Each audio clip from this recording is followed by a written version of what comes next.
Our organization is extremely research-based, so the work that we do, particularly in CRT, our Center for the Response to Radicalization and Terrorism, is bringing together a number of researchers in this field who are specialists in what they do. And one of the biggest publications we created, I think the first of its kind in the world actually, was in March this year, which is the first encyclopedia profiling all of the Islamist terrorists and Islamist-related offences in the United Kingdom from 1998 to 2015. There's no particular single profile for any individual who commits terrorist attacks. Now, what we see in the profiles that we've created is that there tends to be deprivation. That's not to say that poverty causes extremism, but in the work that we've seen, particularly in the United Kingdom, they do come from economically deprived areas in the UK. And there tends to be, in my own work, I've found a history of violence within the family or honor-based violence within the community. Most people speak about a typical profile, but in fact there is no typical profile, and that's one of the worrying things about radicalization. What we find is that people that are educated, not educated, people that come from sort of poverty backgrounds, people that are quite affluent, are all affected or possibly can be affected by the trappings of radicalization. The reason we call it Islamism and not Islam is because there's not necessarily a very good religious understanding amongst these individuals, but there is this need for kind of political causes. So they feel that what they do, the attacks that they do or the violence that they stand for is politically motivated for a certain cause and for a certain agenda. We know that there are a small percentage of individuals that have a kind of empathy towards Islamist causes, and out of those will be a number that would be actively involved in some kind of acts of funding terrorism, or actually be actively involved in recruitment or funding the actual organizations. One of the things we tend to see quite clearly is a criminal background, and by criminal I mean very petty crimes. Wanting to rob somebody, maybe a history of arson, a history of holding terrorist propaganda, subscribing to certain magazines.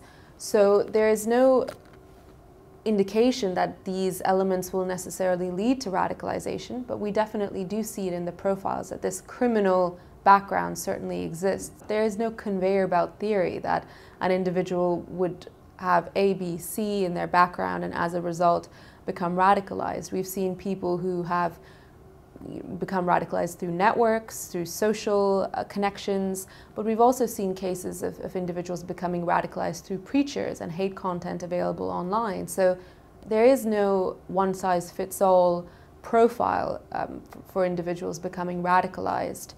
What we can see are patterns and similarities, and what tends to be the case is radicalization is a very social activity.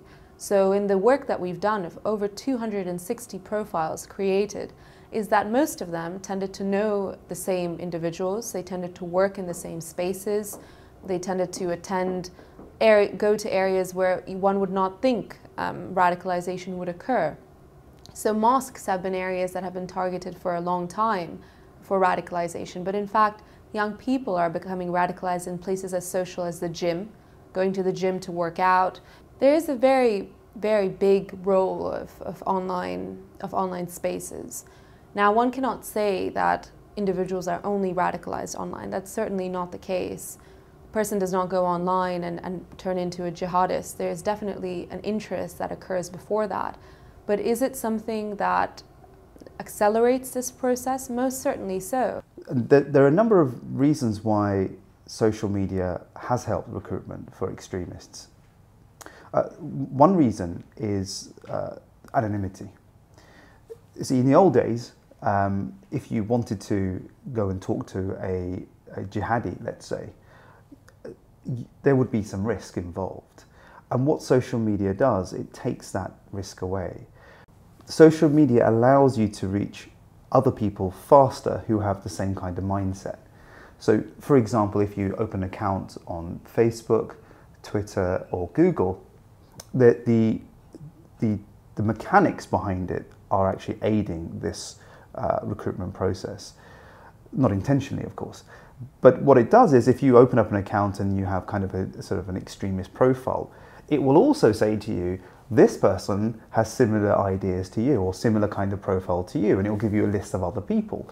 And then you join them, and then they will have their contacts coming up, and so on and so on. So it makes that very, very easy. So we have new social spaces now, and there's a responsibility for not just governments, but also those who own these social spaces to monitor them, just as offline spaces would be monitored. Now, if I were to attend a rally, for example, and somebody was calling for death to the kuffar and saying that non-Muslims deserve to die, or on the opposite spectrum in far-right groups saying that all Muslims deserve to die, I would be offended and I would report that to the police, and the police would turn up at that event and either arrest that individual for inciting hate speech or inciting violence. But somehow we are very new and very uncomfortable with the same thing occurring online. From our research at Quilliam, what we've found is that anyone that's been radicalised by the internet, where we have information that they have been spending a lot of time watching videos, etc., they've always been one person that they've actually contacted and had a contact with that's an extremist or violent extremist. We found that 1 in 10 individuals, 10% of that total, had watched a beheading video. Now again, we can't say causation, we can't say the consumption of these beheading videos caused an individual to commit an Islamist-related offence. But that information is there, that 10% of that, about 26 people, had very much consumed not just beheading videos, which are extremely graphic, violent content, but also instructional manuals that are now available online on how to create a bomb or how to create, how to commit a terrorist attack. Most of the cases, in fact 50% of the cases from 2012 to 2015, had some connection or used the internet as a facilitator for driving these Islamist-related offences. So certainly in the UK in particular, the internet has been a very, very large mechanism. These numbers don't even include the internet as a means to disseminate logistical information. This is just the internet to disseminate hate material, and how that then amplifies and accelerates the process of actual attacks in real life.